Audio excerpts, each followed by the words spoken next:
어제는 거룩의 열매를 맺으라는 제목으로 말씀을 살펴보았습니다. 거룩의 열매는 하나님의 백성이 맺어야 할 열매이고, 또 거룩의 열매가 있을 때에 가치 있는 존재가 되며, 또 거룩의 열매는 심판의 기준이 된다고 했습니다. 어제 본문은 에스겔에서 가장 짧은 장이었습니다. 그런데 오늘 본문 16장은 에스겔에서 또 가장 긴 본문입니다. 사실 모든 성경의 장절의 구분은 그리 중요하지 않습니다. 그것은 절대적인 것이 아닙니다.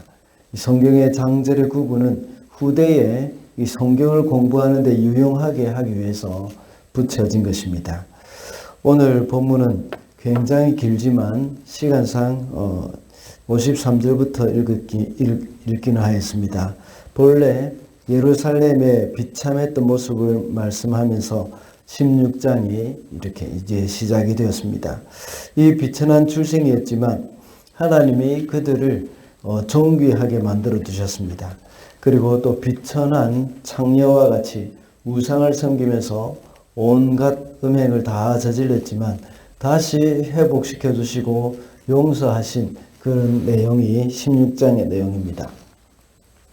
이 모든 것이 바로 하나님의 은혜라는 사실을 여기서 굉장히 많이 이렇게 드러내고 있습니다.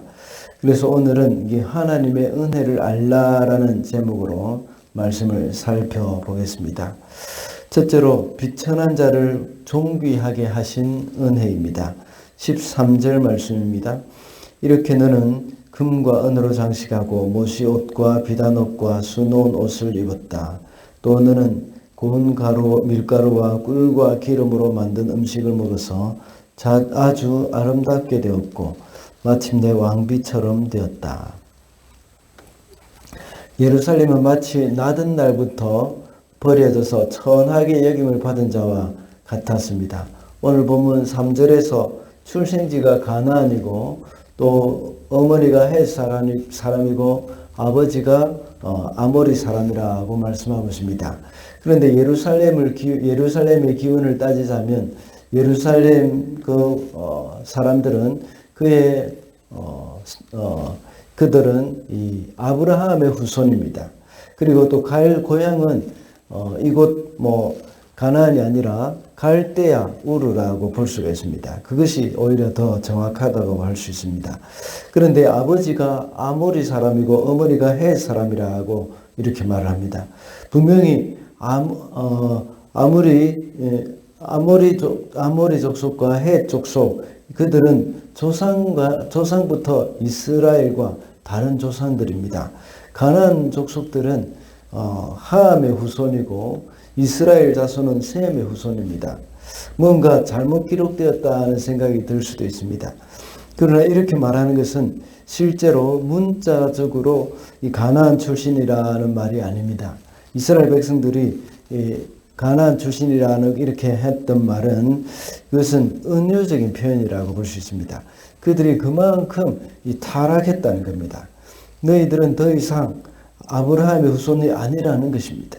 과거에 노아가 저주했던 그 가나안의 후손과 같이 도덕적으로 신앙적으로 아주 타락했다는 말씀입니다. 그래서 이 말은 너희들은 가나안의 후손과 같이 되어버렸다 하는 그런 의미입니다.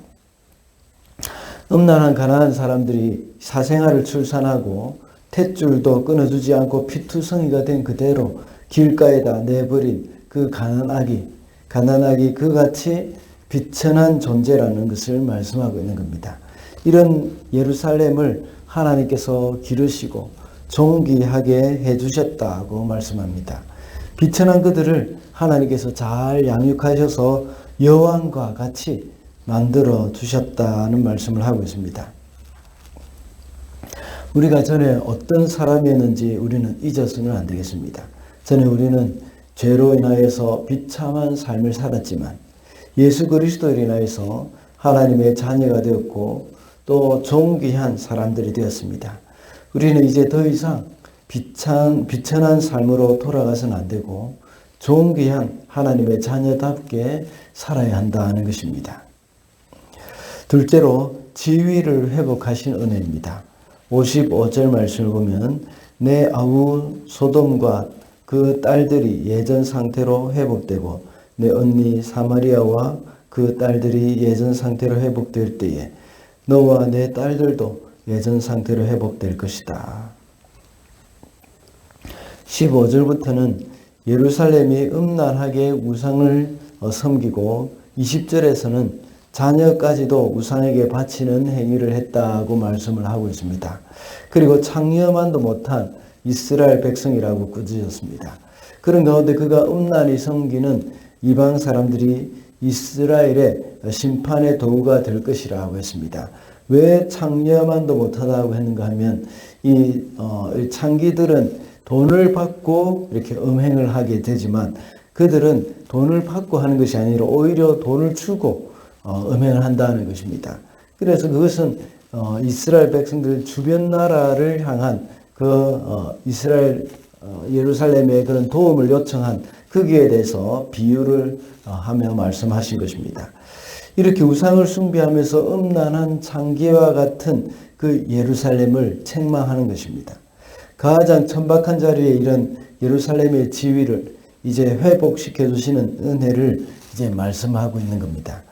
방금 읽은 55절에서도 역시 예루살렘이 사마리아와 더불어 또 소돔과 이렇게 또 자매 관계를 언급하고 있는 것을 보게 됩니다. 여기서 앞서 말씀드린 바와 같이 같은 혈족이 아니라 이 영적인 도덕적인 타락에서 같은 자매지간이라는 것을 의미하는 것입니다. 이렇게 53절의 말씀과 같이 하나님이 포로 상태에 돌아오게 하셔서 예루살렘을 회복할 때 사마리아와 소돔도 회복하게 될 것이라고 말씀합니다. 방금 우리가 읽은 세 번역에서는 소돔과 사마리아가 회복될 때에 이스라엘도 함께 회복되는 것처럼 말씀하고 있습니다. 그러나 개역개정에서는 소돔도 회복될 것이고 사마리아도 회복될 것이며 또 예루살렘도 회복될 것이다 하고 같이 동등하게 말을 합니다.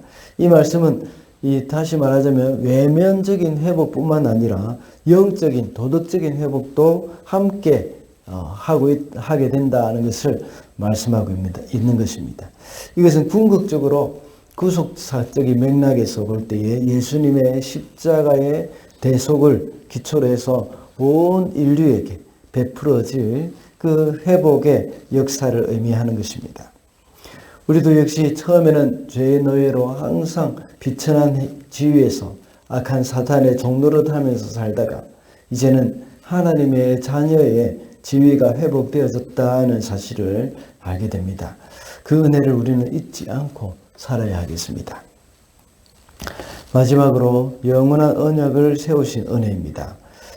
60절을 보면 그러나 나는 내 젊은 시절에 내가 너와 맺은 언약을 기억해서 너와 영원한 언약을 세우겠다. 여기서 말하는 젊은 시절에 맺은 언약이라는 말씀은 8절에 나와 있는 혼인 언약을 말하고 있습니다. 8절을 한번 읽어보겠습니다. 그때 내가 내 곁으로 지나가다가 너를 보니 너는 한창 사랑스러운 때였다. 그래서 내가 내 몸 위에 나의 겉옷자락을 펴서 내 벗은 몸을 가리고 내게 맹세하고 너와 언약을 맺어서 너는 나의 사람이 되었다. 그리고 8절과 같은 혼인 언약뿐만 아니라 역사적으로 볼 때에 시내산 언약이라고도 할 수 있습니다. 그 언약을 기억하고 하나님께서 영원한 언약을 예루살렘과 세우셨다는 것을 말씀하고 있습니다. 이것은 예수 그리스도께서 이 땅에 오셔서 이스라엘의 목자가 되게 하시고 또 영원한 평화의 언약을 함께 하신다는 의미입니다. 이 언약은 시내산 언약처럼 두 돌판에 새겨 넣지 않고 이것은 마음에 새겼다고 사도 바울은 이렇게 이 서신서에서 말씀하고 있습니다. 이렇게 마음에 기록함으로 인하여서 하나님의 백성이 되게 하시는 그 언약은 이제 영원하게 된다는 것이죠. 이것은 이 말씀을 다시 말하자면 우리들이 겉으로 드러나는 그런 돌판에 새겨진 시내산 언약과는 다르게 우리의 마음에 새겨져서 우리의 마음의 변화가 일어나게 하셨다 하는 것입니다. 지금까지 이스라엘 백성들은 언약을 배반하여서 하나님의 선민이라는 그런 지위가 박탈당하고 비천한 삶을 살았습니다. 그러나 이제는 그 언약이 마음에 새겨짐으로 인하여서 영원히 그것을 배반하지 않을 것이다 하는 그 말씀입니다. 마음에 새겨졌다는 것은 그 언약의 삶이 이루어지고 그 언약의 말씀을 즐거워하게 된다는 것입니다. 그래서 이제 하나님의 자녀로서의 지위를 가지고 하나님이 우리의 기쁨이 되어지고 또 이 하나님의 기쁨이 또 우리와 똑같이 우리가 하나님의 마음과 동일하게 되어진다는 것입니다. 말씀대로 사는 것이 우리의 기쁨이 되고 이 죄를 미워하는 그 마음이 우리 속에 일어나게 되는 겁니다. 이러한 영원한 언약이 우리 마음에 임하고 또 우리에게 임하는 가장 큰 은혜라는 사실을 우리는 기억해야겠습니다. 말씀을 맺겠습니다. 오늘은 하나님의 은혜를 알라는 제목으로 말씀을 살펴보았습니다. 하나님의 은혜는 비천한 자를 존귀하게 하신 자녀의 존귀하게 하신 그런 은혜이고 또 지위를 회복하신 은혜이고 영원한 언약을 세우신 은혜입니다. 우리는 그 은혜를 잊어버리지 않고 살아야 하겠습니다. 그래서 하나님의 언약이 우리 마음에 새겨짐으로써 참된 하나님의 자녀로서 삶을 누리며 살아가는 저와 여러분이 되시기를 바랍니다.